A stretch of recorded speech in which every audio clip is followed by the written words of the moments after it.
All right, well, welcome to tonight's team call. I'm filling in for Rose because she just had her gum surgery today. And today is June 7th of 2016. And we have a really special guest tonight. Before I start, I guess I should welcome all the new coaches this week as well. And shout outs to everyone who's doing so well and adding lots of new people. So for tonight's team call, her name is Marianne Volpe. Excuse me if I said this wrong, but It's Volpe, but it's okay. Okay. Volpe, E at the end. Okay. Yeah. Star Diamond. She's a Star Diamond coach, and she has been outside of Beachbody for over 20 years, and she has traveled the world from the Mojave Desert and throughout the U.S. She has been to Tibet. She has studied and helped facilitate awareness and potential to grow, heal, and realize who we all are. Her passion is listening and connecting with others and with ourselves and at higher levels in our daily lives, translated into leading workshops, retreats, utilizing the ancient wisdom of Chinese medicine in the healing center. And she is combining her spiritual work with helping people be healthier with their bodies as well. And through appropriate fitness, balance, and eating, we feel better and our bodies, and we can actualize our potential easier. And she is committed to helping people thrive. So if there's anything else, like you have any family or whatever you want to add. I have two girls, 7 and 4. And anything else you want me to add? Bios are always interesting for me. There's so many different levels of talking about yourself. Yeah, just add. If you want to add more, just go ahead. This is just what Rose sent me, so I don't know what you. Okay. So tell us more about you. So I am a Beachbody coach. I'm a Star Diamond Beachbody coach. I'm under Lisa Hanson, like Rose is. I've been a coach for over 6 years. I have two girls, 7 and 4 years old. You'll probably hear them. They might come running down here any minute, you never know. And I also have a background in hypnosis, Chinese medicine. I owned a health center for many years. And part of my work in hypnosis was also leading retreats, including in the Mojave Desert. And these retreats were about connecting to, you can describe it many different ways, but ourselves at higher levels, which means working more optimally with our consciousness. And, we talk a lot in Beachbody about personal development. And the reason why we focus so much on personal development is because the thinking that gets us where we are today is not the thinking, or even the belief systems often that are going to get us to the next level. And that's why we always do personal development. So the retreats I led for many years were about really smashing through not just one level, but many levels at the same time, and really changing people's thought patterns, sometimes their belief systems, and their emotional patterns at the same time. So they were able to go from a place of maybe feeling really stuck and doing all the shoulds in life, which is, I should be doing this, I should be following this path, the path that society lays out for us, that often for most people isn't what is true for them, and be able to smash through those things. So Rose had asked me to come on because in the past, I've done a lot of language trainings for the team, probably a few years ago. It's been a while. Because part of my training is in language technologies. And language is a huge indicator of where our belief systems are, our thought patterns are, but also where we're going next by the words that we're choosing to use. Also, I'm also a past facilitator for the Desire Map. I know some of you on the team are reading the Desire Map. I taught the program for a while, and one of the reasons why I was drawn to the program and taught it was because it was really interconnected with the work I've been doing and what I've been studying with other teachers in the field of personal development. So I think Rose wants me to talk about the process of getting from one place to another in terms of changing our belief systems, our thought patterns, our emotional patterns at the same time, and like what we're doing in personal development, but taking it probably a little bit faster than often we get when we read a book and we have an aha moment. So I'm going to kind of slide over there now and start talking about basically whether you're focusing on the Desire Map right now, or you're an Abraham Hicks person, like I'm a huge Abraham Hicks fan, or you're working with hypnosis, or whatever personal development, I'm going to call it a technology, because that's what it is, a technology that you're using, it's all literally comes down to this, exactly what you're focusing on and how you're focusing on it. So way back in the 80s, for those of you who were alive and reading books at that time, Shaki Gawain came out with the visualization books, and everyone was talking about visualizing and doing affirmations. And some people got these amazing, amazing results from them, and other people got nothing. And the difference between the people who did and the people who didn't wasn't what they were so much, where they were all practicing the same amount when you put them in test groups. They were all doing the same type of work, but it was the ones that could feel it happening and being here now, and the ones that didn't. The ones who brought feeling into it had more success with it than the people who didn't. And this was one of, from my understanding, the people that I worked with, one of the ways that the kind of doorways open up to really looking at the power of emotion and feeling. And really understand that just to imagine something and think about it, visualize it, or put it on a vision board is not enough. It's the feeling that really brings it home and generates it. So if you think about this, if you have a memory of somebody saying something to you that causes you to feel something in your body, okay, it brings up a lot of emotion in your body. Compared to something, someone says something and it just falls flat on you, which one is usually the situation or the memory that feels like you could dive into it more? Often it's the one with the feeling and the emotion. It's the same thing when we get really angry, pissed off, like a really bad case of PMS, you know, something that you really, really are pissed off about, we actually can feel so powerful in that moment. It can feel a little bit discerning depending on your relationship to that emotion, but it can feel really, really powerful, and it really is. The same thing when you fall in love or you love something, someone. It could be a pet, it could be your children, it can be a partner. The feeling is really the power behind it. When we are in love we're loving, because it's two different things sometimes, we expand our energy. We expand what is possible in that moment when we're feeling that. And literally, I'm jumping ahead a little bit here, when we are feeling love, the chemistry in our body changes. You basically, in a nutshell, you have two chemistries in your body. One is the one that comes with fight or flight response. And that is when you're feeling stuck, frustrated, angry, feeling. That is a chemistry that is filled with adrenaline and many other chemicals in your body, and it's only meant for short-term functioning, and basically to get away from that tiger, that metaphorical tiger in the jungle scenario. But when you switch over to love and you switch over to more harmonious feelings, your chemistry then again changes, and it comes into what I call a healing or happy chemistry. The body is then set up for healing. But what's interesting is when you are in a healing chemistry, you are able to create your goals easier. You are much more productive than when you're in a fight or flight response chemistry. Okay, so on one hand, physiologically, this is a lot of information, I know that, but I'm going to give you nuggets to walk away with. So you don't have to be there with your ear, trying to memorize everything I'm saying, because it's not about that. It's about walking away with a couple of nuggets. The first nugget is knowing that the way we're thinking and feeling affects the way our body is working. And the way our body's working also affects the way we're thinking and feeling. It's a loop. They are not separate from each other whatsoever. Chinese medicine talks about this so much.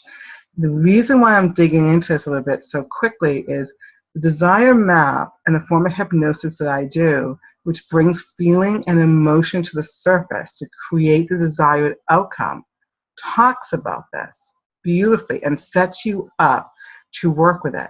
So what do you do in Desire Map? You go into Desire Map. If you haven't read the book, you have to read the book, okay? You don't have to love it. You probably will. You don't have to get all the pieces of it, but you need to look at the whole format of it, because it's, which Danielle did. Danielle did a really beautiful job in bringing it all together and bringing it into a book form, a workshop format that makes it really relevant for a lot of people. You dig into the Desire Map, and what you're digging in is to find your core desired feelings. It's the way you really choose to live in your life. When we know how we choose to feel in our world, in our lives, everything else will start to come into alignment with that. So basically, okay, that's one nugget. Where you feel in your body affects the way you're thinking, and your thinking affects the way you feel. That's a nugget.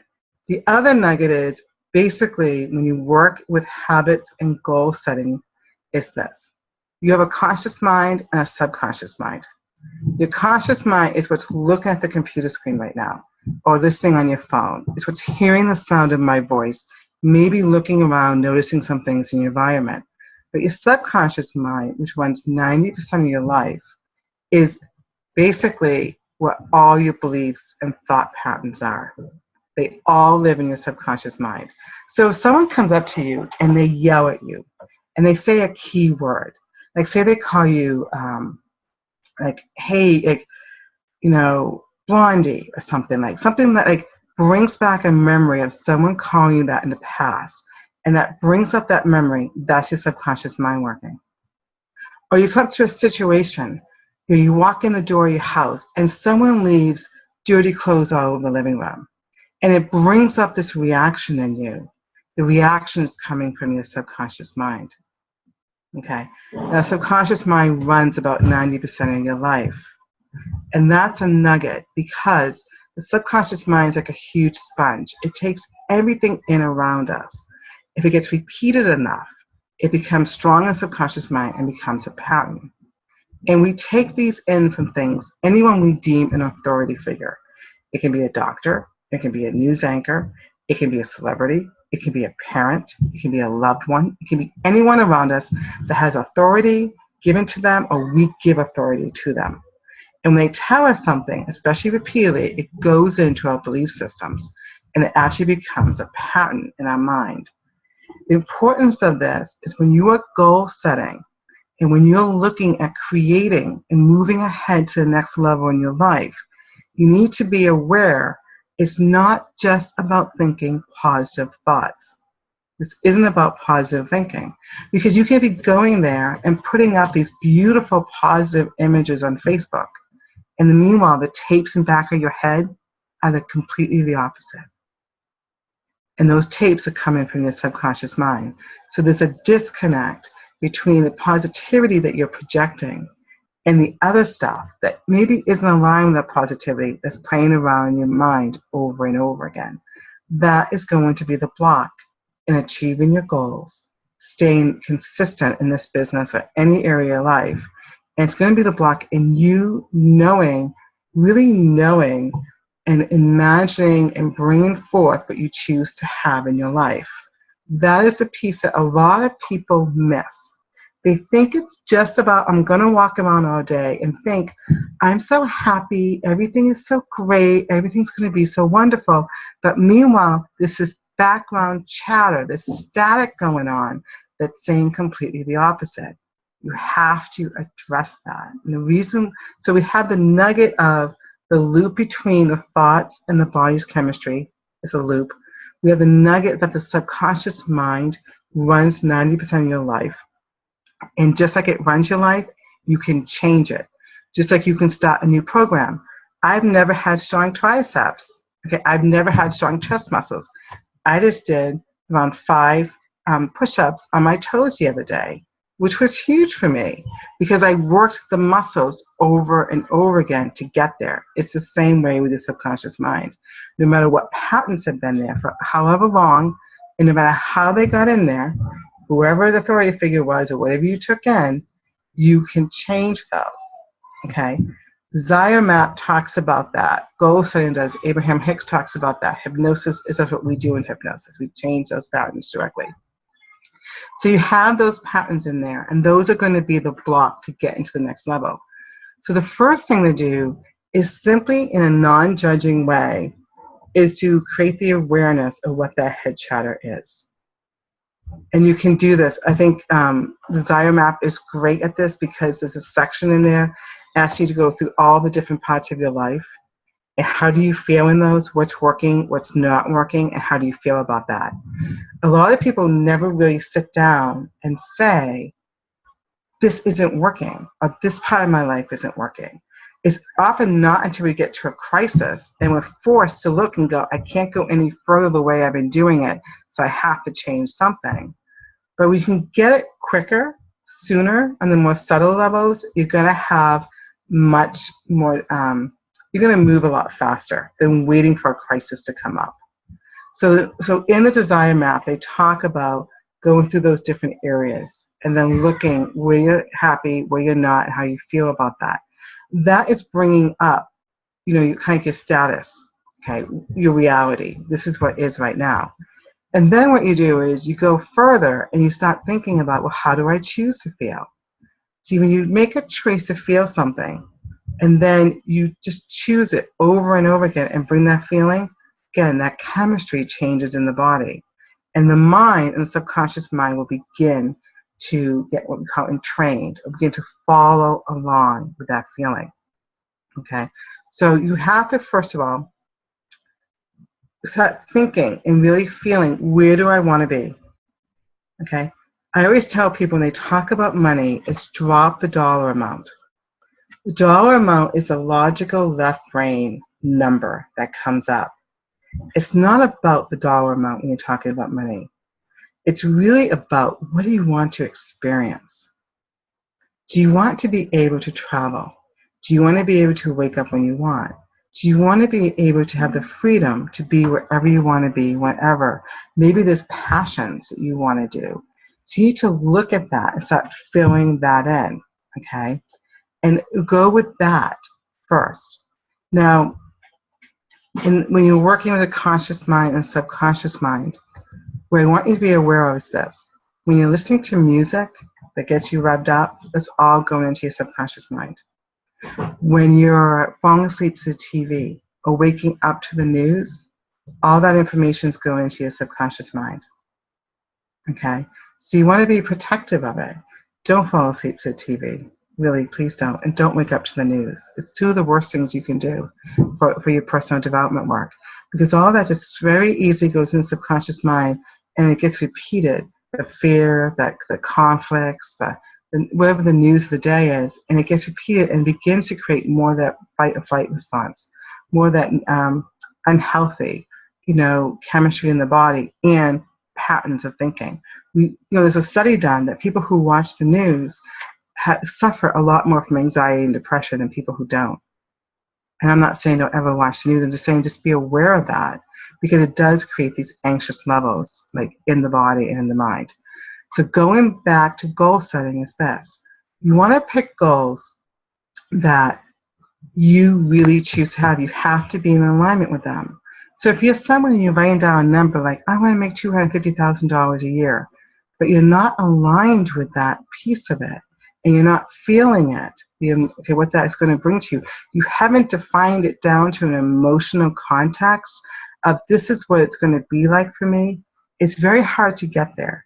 And you get there, you kind of look around and go, well, this isn't what I thought it was going to be. Because you haven't aligned what the feeling of that experience is going to be with the experience. And they have to be aligned. It's going to get you there faster. So let's say, and I'm going to use it $250,000 a year. Or maybe we can do, you just pick a number in your head. And you go, okay, this is where I want to go, because logically, left brain, or my bills are paid, whatever. But go there in your mind and in your heart and start, what does that feel like to you to be there? What does it feel like? Is there a term that comes to you? For me, a term would be financial abundance or independence. So what does it feel like? And take a piece of paper and actually begin to write down all the different feelings that you have around that. Because that's going to empower your body and your subconscious mind to help you create the path to getting there. So you have to give it life, and you give it life through emotion and feeling. The other piece of that is going to be, I always tell people, you have to create what we call white space in your life. You have to create time in your life. It can be 30 seconds at a time. It can be a lot longer, where you're not doing anything. You're not driving. You're not multitasking. You slow down. And in that time is when you're going to create clarity. But also in that time is when you're going to be able to color in and align yourself with your goals. If you're just going all the time, it's really difficult to create that alignment. So we call it, a lot of time in hypnosis, we call it the white space. And that's the white space between letters in a book, or between the music notes and music. Some people call it bookending. You take time in the morning and time at night to kind of start your day and wrap up your day. So you're coming into alignment with that. So one of the things I know Rose wants me to talk about is language. Language is the other thing that's really, really important. So I worked with my language coach 20 years ago. He always used to say to me, every word you speak is a prayer coming into manifestation. Everything you speak, it also means everything you think. It's actually coming in, everything's working to align it to come into your life. And you have to be very careful about how you speak. So there's a couple of key things with this. The word, I'm going to go over a couple of words, and these are things you're going to want to write down, some key words here. And you can play with them after this call, so you can kind of feel what the different feelings of these words are. One is the word want means to desire without having. That's the subconscious mind is literal. And whenever we say the word want, it means I desire without having. And I use the word want at times, but I understand the power of it, or the lack of power of it. So when I use the word want, I mean who desires. Okay. The next level is you can move into other word choice instead of I want. So imagine if you're sitting there and you're thinking to yourself, if you're on the computer, you can just simply close your eyes for a moment while we do this. It's so easy. Just close your eyes and imagine this. Just say it, everyone's on mute. You can just say this. I want $1 million. And then say, I choose $1 million. Say, I want chocolate. I choose chocolate. I want, and pick something that you really want. And then say, I choose. Maybe it's a rank, maybe it's a money amount, a commission. When you're done, you just open your eyes. Did you see the difference between I want and I choose? Could you feel it? You can just shake your head if you did. Okay? I know what people have always said in the past, but choose feels a lot stronger. It feels more empowering. Some people can feel a little scary because it's what we call resonant energy. It means it's more aligned. So instead of saying I want something, I choose this. So I want to finish my goals tonight. I want to journal tonight. I want to set my goals for the week. Or I choose to do my goals. The next level is you can say I can do my goals today. Or I will. So I choose, I can, I will. There's also I have, I love, I create, and I enjoy. There's other words too, but those are the ones that I always worked with. And those come from language and mastery. So I can do this. I can do my goals tonight. I will do my goals tonight. I am doing my goals tonight. I enjoy doing my goals tonight. I create doing my goals tonight. It aligns you up with actually doing the task much more. So I want and I choose is a big difference. So think about it. Every time you say I want, check in and see, is that really the energy I want around this task? I desire without having, or I choose this. Or I desire this. Simply I desire. Who desires this? I desire this. Another quick language piece is the difference between looking for something and finding something. I can look for my car keys all week long, or I can find them.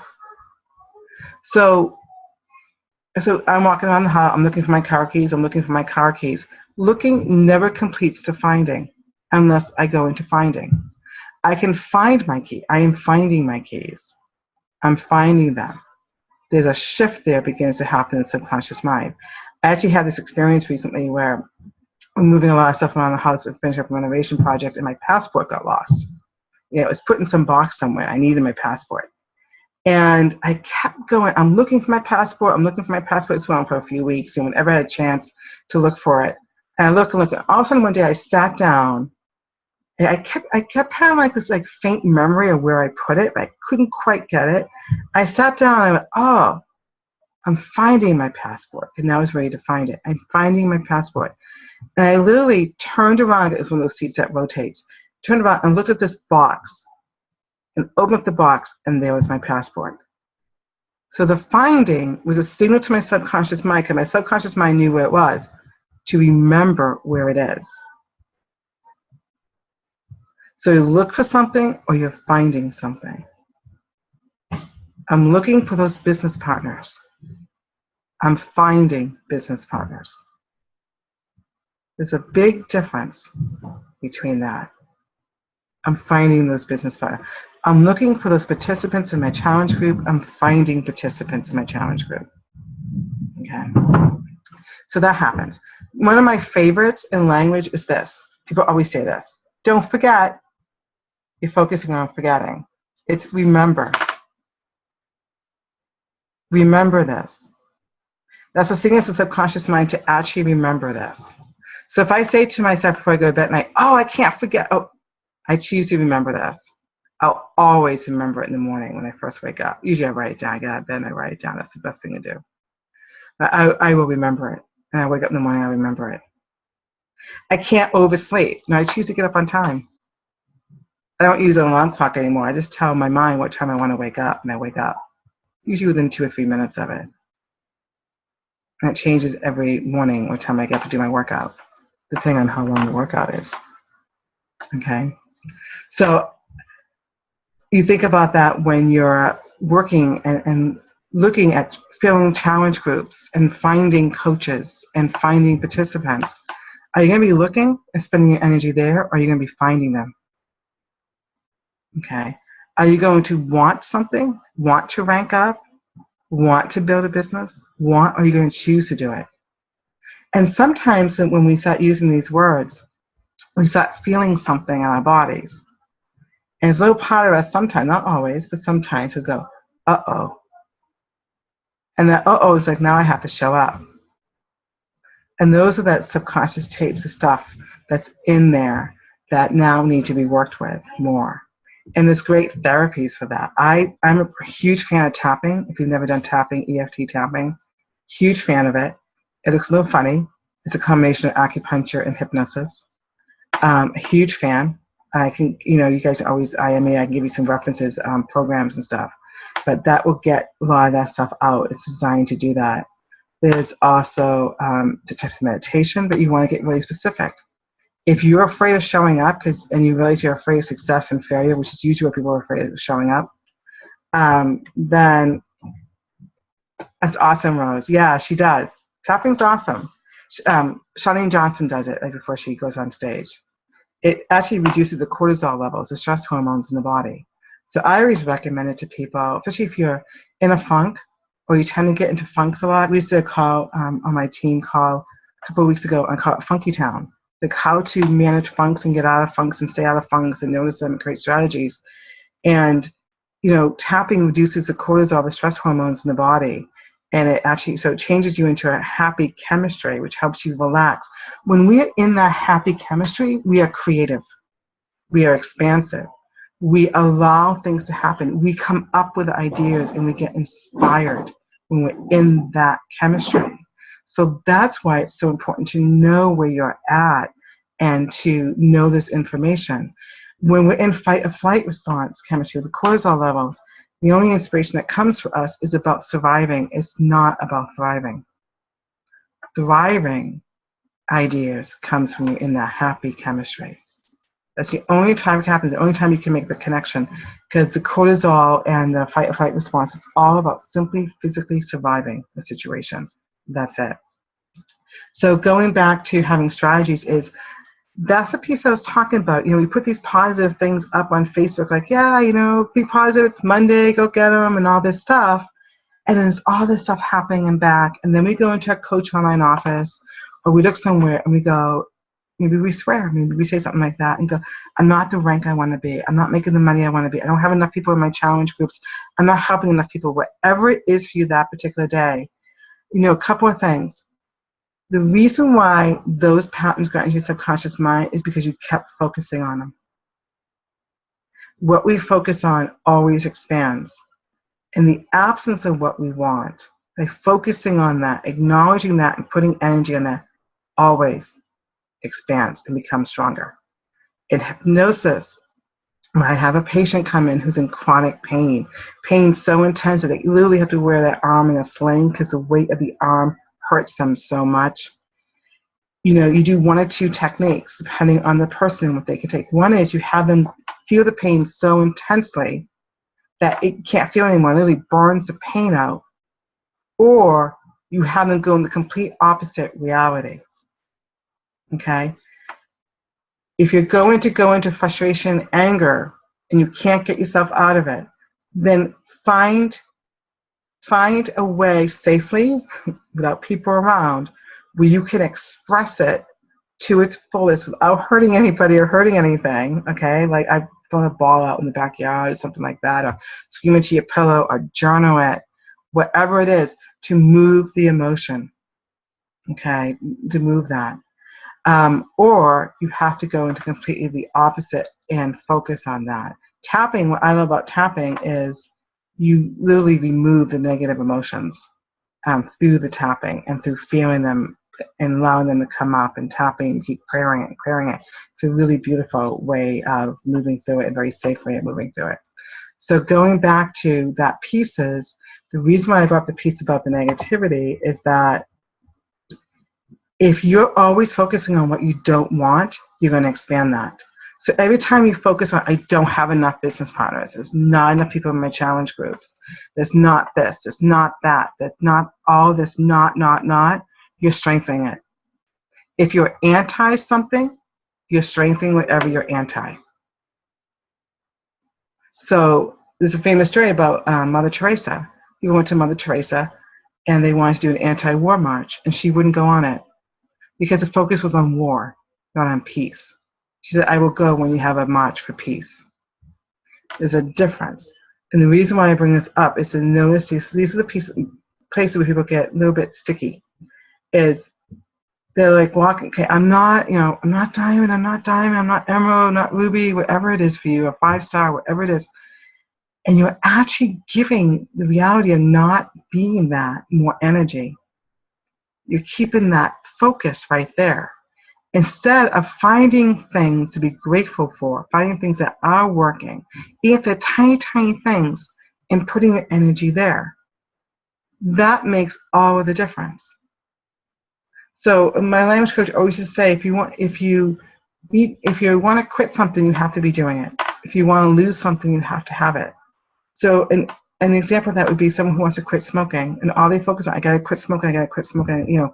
Some people will say this for 20, 30, 50, 60 years. I want to quit smoking. And all they focus on is actually the smoking. That's what the subconscious mind hears, is smoking. The quitting doesn't really mean anything.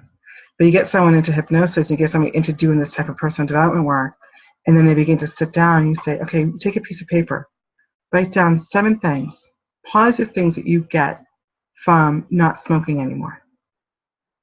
And if they're elderly and they have grandchildren, most likely they're going to say, I get to play with my grandchildren. Maybe this is a sport they love to do. And you have them write it down without any knots there. And you get to have them focus on those things.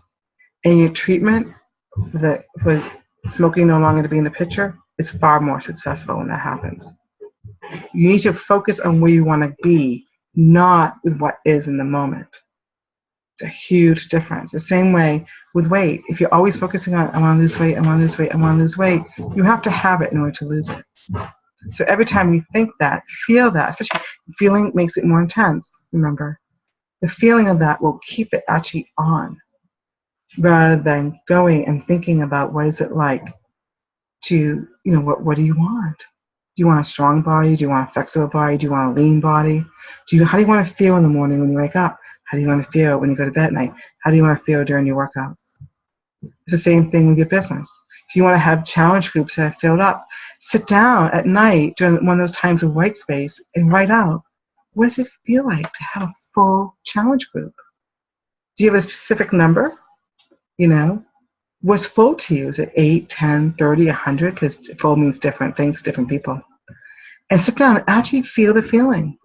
If you get a little scared, say you get it's about number 20, and you start feeling it, and then you get a little nervous, back up a little bit. Try 15. Try 10. Or notice what you're feeling, and then find one of the modalities I just mentioned to help you work through whatever that fear is that's coming up. Okay? Sit and spend time. I know we all have busy schedules. I have 2 young children. My time isn't always my time, but I get up in the morning before everybody else to do this, or I stay up late after everybody goes to bed to do this. And sit down and create space. Get a journal. Get a big piece of paper. If you don't know what you want, then write down what you don't want on one side of it. All the don'ts. Get them all out of your system. I don't want this. I don't want this. Get emotional. Swear. I always swear when I do this work. I bring it to the surface. I just let it go. Because this is your time. Like, don't play around with this. This isn't stuff to play around with. This is stuff to have fun with. Go in. And write down all of the don'ts. And then the opposite side of the page, start going on and go, what would it be like without these don'ts? Just like the smoker, what would it be like if their lungs were healthy and they could walk up flights of stairs? How would they feel? And start filling it in. So if you're looking at your business and you're like, I'm not, star diamond or diamond, whatever it is. I don't want this. I don't want to feel this way. I don't want to feel that way. Write it all out. Get it out. And then go on the other side of the page and start writing. What would it feel like to be diamond, star diamond, emerald, ruby? What would it feel like to be helping so many people a month or have full challenge groups? How would you feel? Would it feel fun? How does it feel in your body? Do you feel fulfilled? Do you feel inspired? Do you feel like you're inspiring others? Is it a little bit scary? That's okay. That's stuff you can handle. Just go in and start. And then that's, I call it the other side of the page. That's where you want to be putting your energy and your focus. That's where you want to be. Even if you go into the Coach Online office on Thursdays and you're not there yet, it doesn't matter. The other most important thing is, this is a big nugget, I think when people struggle with the most, and I'm one of those people, is the how. You can't get caught up in the how it's going to happen. You will know what you need to do. All of a sudden you'll realize, I haven't really been doing my personal development, and I need to do that. All of a sudden you'll find a book, or somebody will recommend a book, and it will click with you. You'll have a moment when you also have an inspiration to write a certain type of post, or follow maybe a different coach and be inspired by their style that you resonate with. But the actual how, you can't figure that out. I'll tell you this, 20 years ago, I had a good friend. She had 2 small daughters. They went to this school, private school nearby. And this was actually about 2 hours from where I live now. And so the girls from the school nearby, they're home 2 hours from where I live. And she used to talk to me about this school all the time. It's a certain type of curriculum. And I fell in love with it. It was really aligned with me. I just felt like, oh my gosh, if I ever have children, I would want them to go to one of those schools. So fast forward, I always kind of held that vision in the back of my head, and my kids would go to this type of school. And yada, yada, we bought a house. And about 13 years ago, we bought a house. And I was like, the nearest school like that is well over an hour away without traffic. Okay, so hour without traffic. Maybe I would do it, maybe not. It's going to be something. And I wouldn't put a whole lot of energy into it. But every time I thought about it, I would know I was going to do it, and I would just feel it. So move ahead, it would be in September 2008. I got pregnant with my oldest child. And I remember, next few years, I was talking to a good friend of mine who knew about that kind of school. And I would say, I always wanted my kids to go to that kind of school. I don't know. It would happen. I never put any energy to it not happening. Well, my kids now go half an hour from here to the same type of school. That school was opened up the month I was pregnant with my first child. Parents got together whose children had gone to a similar preschool nearby and created this elementary school. And some of them were these style of teachers. And there's no way I could have sat in my house and figured out that these people were all going to meet each other at the school. They were going to make this school happen the month I was pregnant with my first child, and make it only a half an hour from my house. Make it, everything about it fits our family perfectly. There's no way I ever could have done that. I'm good, but I'm not that good. I could never figure that stuff out. And that's what I'm talking about. And the magic of this is that you don't have to figure out how all the players are going to come in. You don't have to figure out who your next coaches are going to be. All you have to know is you need to focus on them being here. That's what you need to be focused on. Not if they're not, or your last challenge group sucked and you didn't have anybody and you've been writing all these events and no one's showing up. You don't need to focus on that. You can maybe learn about some things from that, but you want to go and focus on where you choose to be. And I'll tell you, this is what Olympic athletes do. They go, I used to do some work with athletes with hypnosis, and they were, a lot of them were marathon runners. And they were just getting back into running because I live near Boston. So a lot, Boston Marathon, big thing, 5Ks, all that. And they come in, they haven't run for a long time, or they're like a mom who gained on this weight, we get them in there. But you would go through the visualization and the feeling of going through that race over and over again. Over and over and over again. And they knew they could feel it, eat it, breathe it, sniff it. They could touch it. That's how strong you want to be. All of them would always be successful. That's what Olympic athletes do. That's what musicians do. That's what everyone does who's successful. You have to feel the feeling of it to the point that you literally can smell it, taste it, touch it with your hands. And a part of your ego, which is a part of your conscious mind that doesn't want you to go there, will come in and go, it's not real. Look at that. You're just making a fool out of yourself. You're wasting your time. That's when you tell it to take a hike and you go back in and you keep doing this over and over and over again. And what's going to come out of that is all of a sudden you're going to get inspired to do things. You may all of a sudden shift out of your comfort zone and do things that, oh, I need to do that. You may all of a sudden meet that person who signed up as a coach, who brings in other people. But you have to spend your time and energy there instead of somewhere else. And because your body and your mind only knows what you put into it. It doesn't know. Your body's chemistry, when it changes, when you're in that place and you're inspired and you're feeling it, that happy chemistry, your body doesn't all of a sudden go, oh, I can't be happy because I didn't rank up this week. It doesn't know that unless you put that in there. It doesn't know the difference. They've done these studies and they say to people, when was the last tennis game that you saw? People who watch a lot of tennis on TV will talk about the game on TV. People who don't watch TV and watch it live talk about it live. And the people who are watching on TV didn't know the difference. They didn't have the filter to know the difference between actually seeing it in person and seeing it in the TV, like what's real and what's not real. If we do the famous thing in hypnosis where you sit and you taste a lemon, you take a bite of a lemon, you lick it, you put it in your mouth, you let it and all of a sudden everyone's drooling, or your favorite food. That you see a commercial for something that you absolutely adore for food or a drink, and you can taste it in your mouth. You actually have a physiological response to it. That's a form of hypnosis. And that's the place I'm talking about getting when you're sitting in what we call your outcome, when it's outcome oriented. What Danielle talks about, doing your core desire feelings and making your goals from there.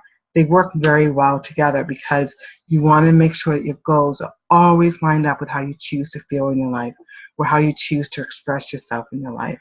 So I gave you guys a lot of information in there. And I tried to break it down into nuggets. Oh, there's another word too, because I just did a snafu. I used the word try. You all know this. You all see this, right? People post this all the time on Facebook. There is no try, just do. You just said it. I'm going to give you an example. If you said to somebody, do you want to meet after work for a drink? And on Thursday, it's Tuesday. And they go, I'll try. So Thursday morning comes, you haven't heard from them. Do you know if they're going to show up? You really don't. But if they say, I choose to, then there's a little bit more chance they're going to show up. If they say, I will, they're going to show up.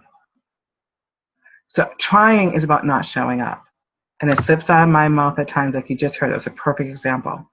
Okay? But noticing it, the language pieces, it's not about speaking perfectly. I think it's about awareness.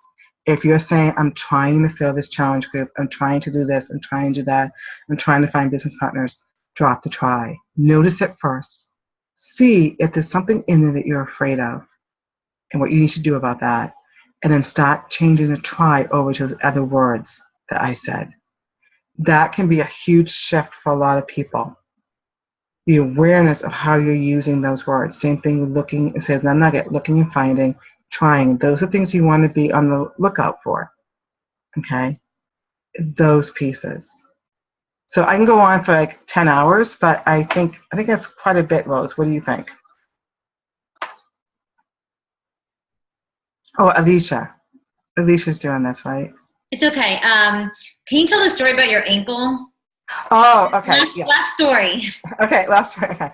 So years ago, I was living in San Francisco. I just came back from this really amazing retreat in the desert. I was like half present, half not. And I stepped off a curb right across the street from my work, right in the middle of the street, very busy street in San Francisco. And I fell, hit my head. I think I blacked out. I don't remember anything. I just remember the snap, the crack, the bone, and like numbness. And somebody helped me off. Anyways, I got into the hospital and I was pretty numbed, hadn't even had breakfast. So you can kind of imagine all the endorphins kind of kick in. And I was sitting in the hall because they forgot to bring me in to get the x-ray. And I'm sitting in the hall and I'm kind of coming to in a sense. And I realized that because everyone's walking by and saying, oh, I'm so sorry about your foot and all this stuff. And I realized that when you have a trauma, whether it's a personal trauma, global, whatever, you immediately in a state of hypnosis afterwards. The subconscious mind is available for all programming. It's very important to know that. And I knew that's what was happening. My endorphins were kicked in. I was in that space. And how I talked to myself was going to be really important. So I immediately knew I was healing. I was already healing. Because as a matter of fact, the moment after you have an injury, your body already starts to heal. It doesn't feel like it, but it's the truth. So I just stayed in that. So fast forward over so the doctor saw me, a sports med doc, kind of well known, and he said, 10 weeks in the cast, PT after that, you'd be lucky, 5 or 6 months, you don't have to wear a brace. I was like, yeah, whatever. And I just did a little Jedi mind trick that I do so it wouldn't take it in. And I kept saying to myself and feeling that I was healing. So going to work, every time someone would talk to me about my foot, I would actually look at them and say, thank you so much for your concern. My foot is actually already healing. And then what I would do is I would feel the feeling of healing. So being in San Francisco, everyone's really active. So every time I saw someone running, jogging, whatever they were doing, I imagined myself doing that same activity. I was that person. I did it so I could smell it, taste it, feel it. I was that person jogging. I was a jogger at the time too. So I was that person walking up the hill. I was that person. I could do this over and over and over again. And my foot hurt. It sucked. I commuted, on a subway and all that. I had a big cast on my foot. 3 weeks later, I go in to see the sports med doctors for a checkup. He's like, well, let's take it off and see how it's doing. And I'm like, I feel it's actually kind of good. So I get it taken off and I go up and down my toes in his office. I rotate it. I could jump on it. It was perfectly fine. When I had injured it, it had swollen and bruised all up to my knee. Everything was completely healed by that point. He couldn't believe it. He kept looking at his x-rays. So the key to that was a couple of things. One is my language was not about the injury. My language and my focus was on the healing. And when I saw other people doing it, I was that person. I was that person doing all of those activities. I could feel it. My body did not know the difference. My body does not know that it's supposed to take 10 weeks for it to heal. My body doesn't know that unless I tell it that. So I rejected it immediately, spoke into and lived in the outcome of healing, and then also felt myself healing all the time in 3 weeks. I've never had an issue with that foot either. So. That was awesome. Thanks so much, Marianne. Welcome. Have any questions?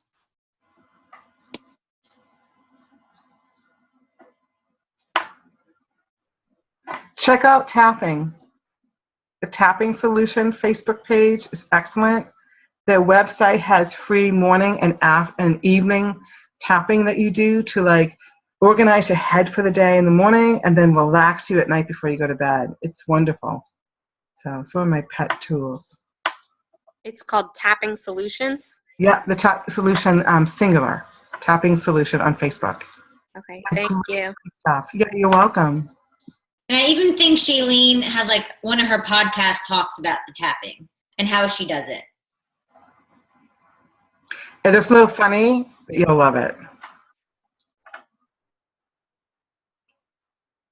So, and there's a lot of info. So if you guys feel like you need those nuggets written out or something, I try to do slides. It wasn't happening in terms of focusing it. But just let me know. No, this was great. Thank you so much, Marianne. Welcome. Thank you for having me. Have a great night, everyone. Thank you.